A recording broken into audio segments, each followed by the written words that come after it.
कारी सिद्दीक साहब बानवी नव्वरल्लाहु मरकदहू ने वालिद साहब से एक दिन कहा, एक बंबई के सफर के अंदर में एक साहब आए और कहा कि हजरत हमारी बच्ची मुर्तद हो गई, सिख के साथ चली गई। तो हजरत ने कहा ऐसे कैसे आपकी बच्ची मुर्तद हो गई, देखते नहीं हो, तरबियत नहीं करते अपने बच्चों की। फिर उसके बाद हजरत ने पूछा भाई क्यों हुआ ऐसा। कहा उसको हमने आला तालीम के लिए 1989 यानी 1989 की बात, आला तालीम हासिल करने के लिए हमने उसको कॉलेज में डाला। वहां पर उसको माहौल ऐसा मिला कि उस माहौल में वो बिगड़ गई और इस्लाम और ईमान को छोड़कर रुखसत। फरमाते हजरत सर पकड़कर बैठ गए, खामोश बैठे रहे बहुत देर तक। फिर उसके बाद हजरत ने हमारे वालिद साहब को बुलाया, कहा मौलवी गुलाम इधर आओ। कहा जी हजरत। कहा एक काम करो, आप अपने यहां पर असरी तालीम दीनी माहौल में शुरू करो। कहा देखो ये बच्ची गलत माहौल की वजह से ईमान से महरूम हो गई, मुस्तकबिल में हमारे बच्चे और बच्चियां ये आला तालीम हासिल करना चाहेंगे। अगर हमने अपने माहौल के अंदर में इनके लिए तालीम का इंतजाम नहीं किया तो ऐसी बेशुमार हमारे बच्चे और बच्चियां ईमान से मुर्तद हो जाएगी। उनका ईमान बचाने के लिए काम करना जरूरी है। तो हमारे वालिद साहब ने कहा हजरत मुफ्ती लोग फतवा देना शुरू कर देंगे कि ये मौलवी बिगड़ गए। कहा भाई देखो हमें तो अपनी नस्लों का ईमान और इस्लाम बचाना है, लिहाजा इसके बगैर हमारे पास कुछ दूसरा रास्ता नहीं है। बहरहाल हजरत ने कहा कि भाई शुरू करना है। उस वक्त महाराष्ट्र के सीएम जो थे अब्दुर्रहमान अंतुले थे, मरहूम अब्दुर्रहमान अंतुले, तो वो हजरत कारी सिद्दीक साहब बानवी रहमतुल्लाह अलैह के मुरीद थी। तो हजरत उनके पास ले गए और कहा कि भाई ये मेरे बेटे की तरह है मौलाना गुलाम, मैं इनसे कह रहा हूं कि आप असरी तालीम कॉलेज वगैरह शुरू करो। अब हम मौलवी लोग, हमको कुछ समझता नहीं इसमें, आप बताओ क्या करना चाहिए। वो बड़े ज़हीन आदमी थे, उन्होंने कहा एक काम करो, आप पहले ITI शुरू करो, इंडस्ट्रियल ट्रेनिंग इंस्टीट्यूट। वो 1 साल या 2 साल का कोर्स होता है, तो आपको अंदाजा हो जाएगा कि आप इसको हैंडल कर सकते हो या नहीं। होशियार आदमी थे।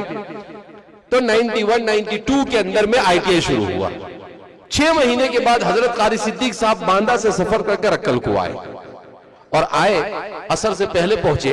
और मैं उस जमाने में पढ़ता था, हिफ्ज क्लास पढ़ता था। तो हजरत ने पहली सफ में हजरत आए और वालिद साहब से पूछने लगे कि भाई वो अपने जो ITI शुरू हुआ उसके बच्चे कहाँ हैं। तो वालिद साहब ने कहा ये हजरत यहीं बैठे हुए हैं। कहा ये तो सब मदरसे के बच्चे, कहा सब मिक्स है। कहा अच्छा। अब नमाज हो गई, 5-10 मिनट आपने असर के बाद खिताब किया और फिर उसके बाद कहा कि भाई वो जो कॉलेज पढ़ते हैं वो बच्चे बैठे रहे। तो ITI वाले बच्चे बैठे रहे, बाकी सब चले गए। तो हजरत ने उनको देखा तो हजरत के चेहरे पर खुशी के आसार थे, बहुत खुश हुए। कहने लगे मौलवी गुलाम हम तो कामयाब हो गए भाई, हम तो कामयाब हो गए।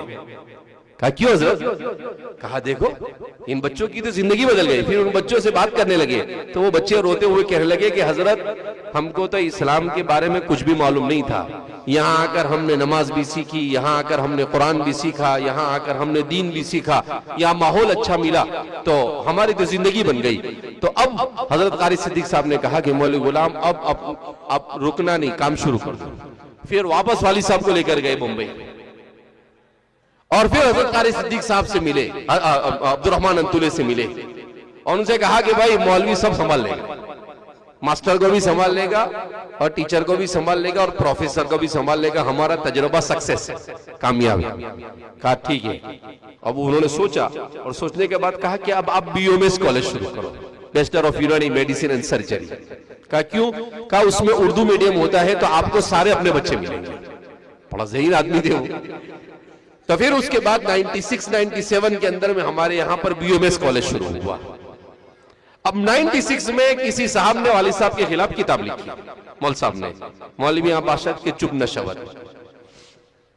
उसने किताब लिखी अब्बा के खिलाफ और उसमें लिखा कि मौलवी सब मदरसे के माहौल को बिगाड़ रहा है, ऐसा कर रहा है, वैसा कर रहा है। तो कारी सिद्दीक साहब अपनी वफात से 6-8 महीने पहले आए तो वालिद साहब ने कहा कि हजरत मैंने कहा था ना कि इतना आसान नहीं है, इस कौम के अंदर में काम करना बड़ा मुश्किल काम है। तो हजरत ने कहा कि बात तो सही है आपकी। कहा क्या हुआ। कहा कि देखो हजरत पूरी किताब लिख डाली, कहा अच्छा। तो हजरत ने कहा इसको पढ़ने की जरूरत नहीं मौलवी गुलाम।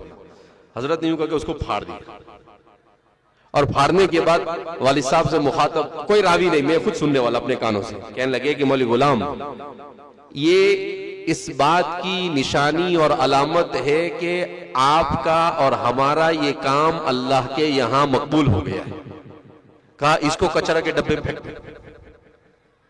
फिर हजरत ने अजीब जुमला कहा, कलंदर हर जगो यदीद गोयत, कलंदर जो कहता है वो सही कहता है। हजरत ने कहा कि मौलवी गुलाम, ये 20 साल के बाद ये मौलवियों को समझ में आएगा कि ये उम्मत की सबसे बड़ी जरूरत है। कहा तुम तुम्हारा काम करते जाओ, हमारा मकसद ईमान बचाना हमारे बच्चों का, और अल्लाह के सामने हमें जवाब देने से अपने आप को बरी करना है कि अल्लाह हमें यह ना पूछे कि तुम्हारे बच्चे मुर्तद हो रहे थे, तुमने क्या इंतजाम किया। हम तो कह देंगे कि अल्लाह हमने तो हमारे इदारे खोल दिए थे, हमारे मदरसे के माहौल में हमने अपनी जिम्मेदारी पूरी कर दी थी, लिहाजा हम अल्लाह के सामने बरी हो जाए। फिर उसके बाद वालिद साहब ने पीछे मुड़कर नहीं देखा। उसके बाद तो माशाल्लाह फिर इंजीनियरिंग कॉलेज शुरू हुई, diploma engineering, bachelor of engineering, DEd college शुरू हुई, बीएड कॉलेज शुरू हुई, फिर उसके बाद डी फार्मेसी शुरू हुई, बी फार्मेसी शुरू हुई, एम फार्मेसी शुरू हुई, फिर उसके बाद जामिया की बहुत सारी ब्रांचों में कॉलेज शुरू हुई, और 2011 में वालिद साहब ने एमबीबीएस कॉलेज का प्लान बनाया, और 2013 में एमबीबीएस कॉलेज भी शुरू हो गई। इस वक्त अल्हम्दुलिल्लाह जामिया की निगरानी में 6 मेडिकल कॉलेज चल रहे हैं। एक एमबीबीएस कॉलेज जिसमें 14 पीजी कोर्स है, जिसमें 50 मुसलमान बच्चे हर साल पीजी करते हैं, और एमबीबीएस में 150 बच्चे, 150 का इंटेक है, हर साल 150 बच्चे मुसलमान डॉक्टर बनते हैं इस्लामी माहौल के साथ। कितने बच्चे ऐसे होते हैं जो डॉक्टरी के साथ हाफिज भी बन जाते हैं।